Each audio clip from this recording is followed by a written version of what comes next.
Something that I've noticed recently is that a lot of the decisions that I've made in my life, small and big, have all seemingly come from similar reasons. None of them actually feel like me, but they're so strong that it's hard to tell otherwise. So I'll give you an example. Today I was supposed to go to karate. So I came home from my retail job, which is, hours that are not ideal. And I had like maybe 30 minutes, and then I was supposed to go to karate. And I'm thinking to myself, do I want to go? Do I not want to go? Now, karate is something that I enjoy. It would be great to see the people there. But at the same time, I've not been sleeping very well this week. I haven't been eating very much. I really should be looking after myself. Now is the opportunity to do that. This is technically an optional activity. But then there are three things in my mind that go off right away. One of them says, the people there at karate expect you to be there. They expect you to be there, and therefore you should go. Because if you don't go, you're going to feel great guilt and great shame, and you're going to be letting them down, and you're going to be disappointing them, and so therefore you should go. So that's what the one part says. It is very much focused on guilt and shame, and it is about meeting the expectations of others. I'm expected to be there, therefore I should go. The next part does the opposite thing. It says, well, we don't want to experience any pain, and it's so much nicer to stay home. It's a part that doesn't want to push any limits. It's a part that doesn't want to leave its comfort zone ever, and it keeps a very restrictive comfort zone. It's very adamant that basically anything outside of it is going to cause pain. So in this case, I have to do my practice exam for the next real exam in which it would be determined whether I rank up or not in karate. And realistically, I haven't been able to go very much these last several weeks because I've had so much going on. I had an injury, so that kept me out for a while. So when I try to look at it rationally, it doesn't really seem like I have much chance of succeeding. However, this part is very adamant that means that I have no chance of succeeding. And therefore, it would be better not to go at all and just stay home. Because why, if you already know you're going to fail, why even attempt it, right? If you already know you're going to fail, why bother attempting it? Why bother risking the embarrassment, the humiliation, the hurt of people criticizing things that I already know are worthy of criticism, that I already know I need to work on? So why bother doing all that? Better just to avoid the pain completely. Why even try, and stay home? And then the third part says, well, you don't know for certain, and therefore you should just do it. What's funny about this part is that it sounds really good. It's kind of like that old saying where it's like, better to do something and regret doing it than not do something and regret not doing it. Definitely was probably said much more effectively when it was originally said, but that's basically the point. But it's a little more insidious than that, I think, because this part, it loves to know, right? It loves to know. And in knowing it, there is control. If I don't go, I'm going to think to myself, well, what could I have missed? Was there an opportunity that I missed out on? And that's a very reasonable, I think, fear. But at the same time, this part wants to go because it wants to know exactly what's going to happen. And the only way to know is if you do it. And for a lot of my life, when I think about it, the part that was afraid of pain was the dominant one. I was very, very, very, very reluctant to do anything in my life because I was so certain that whatever I did was going to result in failure and shame and pain and all these things. And why bother trying if you already know the outcome, right? And in my mind, it's very certain. I already know the outcome. But I've been proven wrong a million times. A million times is not enough for this part, but I've still been proven wrong a million times. And I have seen that it makes no sense, because a lot of the time when I'm very certain something is going to work out a certain way, it doesn't happen. In fact, that is 100% the case, where I will think, this situation is going to go exactly like this. If I go hang out with these people and and let's say we're playing, let's say I've never played flag football, I don't know, and all my friends want to play with me. I'm like, well, I know I've never played, so I'm going to make a fool of myself. I'm going to be an idiot, and I'm going to therefore get, made fun of and all these things, so why even bother trying? The solution to this sometimes is, well, you practice flag football at home, so when you show up, you can amaze everyone with, oh, I just picked it up recently, and actually I've been practicing for many, many, many hours, and they don't think that's the case. And I've done that many times in my life, where I've given people the impression that it's my first time doing something, and I have not done that. But in this case, if I actually do something and I don't have much experience, then I will allow myself the grace of being the fool. But for the longest time, that wasn't the case. The longest time, it was just, I'm not going to play the flag football with my friends. I'm going to look like an idiot. Same thing here with karate. I know I'm going to fail. I know it's going to look horrible. Why even bother trying?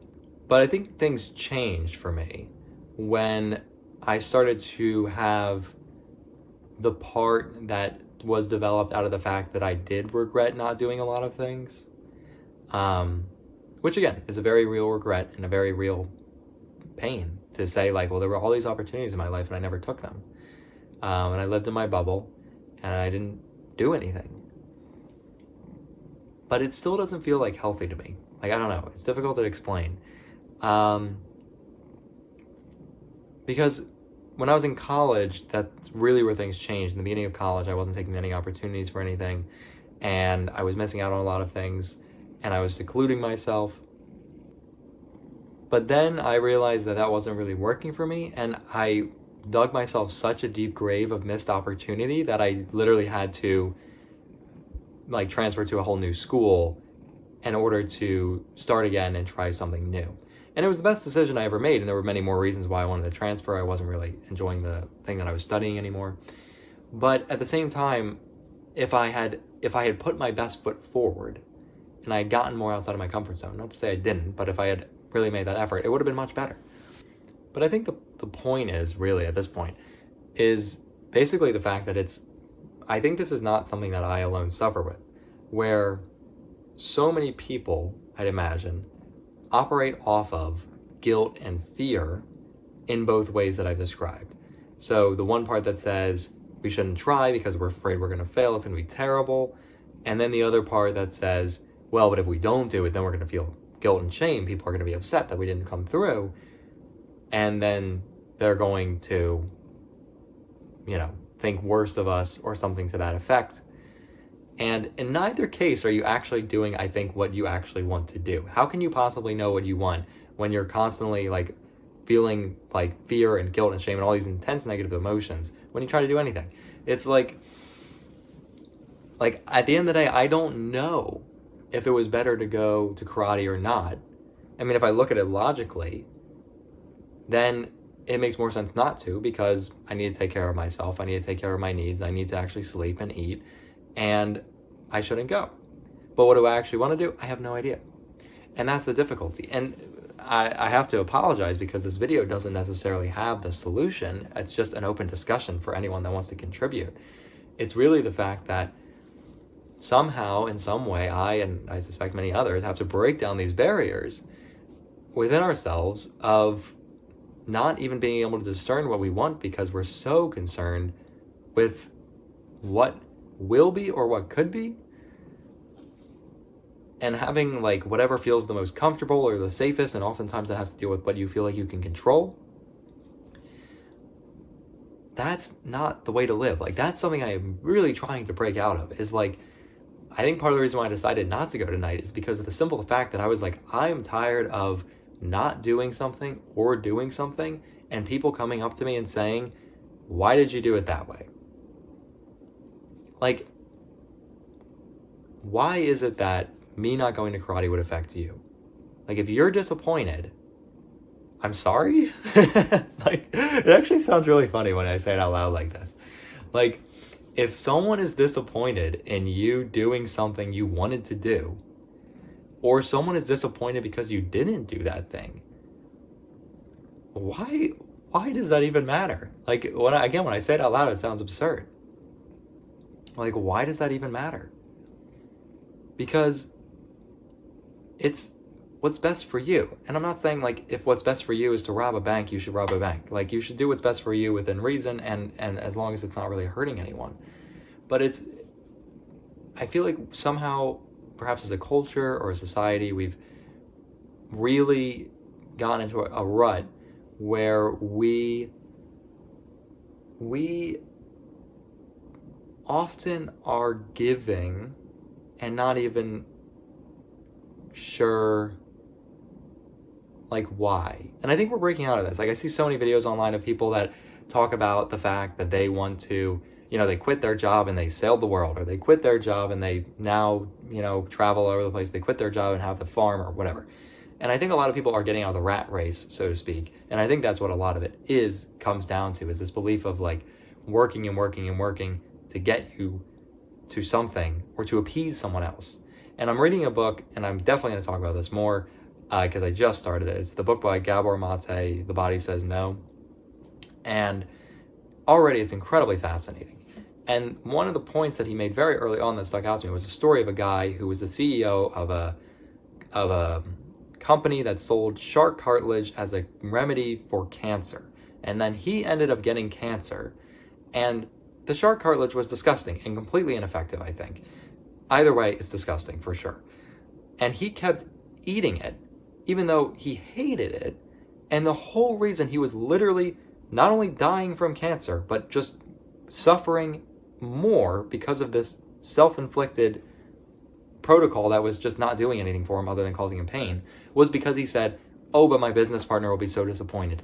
It's like, why are we so concerned about people's disappointment? I mean, if I was a therapist, I'd say it goes back to your childhood, and because you feel like you need to gain your approval from your parents and their love is conditional, but I'm not, so take that with a grain of salt. But it's just so frustrating to see that I mean, I'd love to hear if people resonate with this, but so many of my actions are because I'm just worried about failing other people. And it's not even necessarily failing them, it's their perception of failing them. And then when it isn't that, it's because I'm afraid of getting hurt and then I don't do it. And in neither case, I feel like you live a satisfactory life. If you're spending all your time thinking about how you're going to get hurt and therefore not doing something, or thinking about how other people are going to perceive you and therefore doing things or not doing things, like, how can you possibly claim that you're living a good life? Or the life you want to live, more than anything. It's impossible. So I think that's basically all I have to say on this topic. I think it's just something that I would encourage everyone to explore within themselves, because I can be acutely aware of it, and it feels like a running feeling. It feels like you're always running, right? You're running away from potential causes of pain, or when you say, okay, I'll go to karate, or I'll do whatever, because they'll think worse of me if I don't. Then you're running away from the guilt and shame, right? Like, maybe you'd have an amazing time if you didn't go tonight. It's not the end of the world. You can go another time. Whatever, right? But you're like, oh, if I don't go, oh my gosh, if I don't go, or then I'll never hear the end of it. Like, you probably will. So at the end of the day, do what's best for you, as hard as it is. And I'm also saying that to myself. So that's all I got.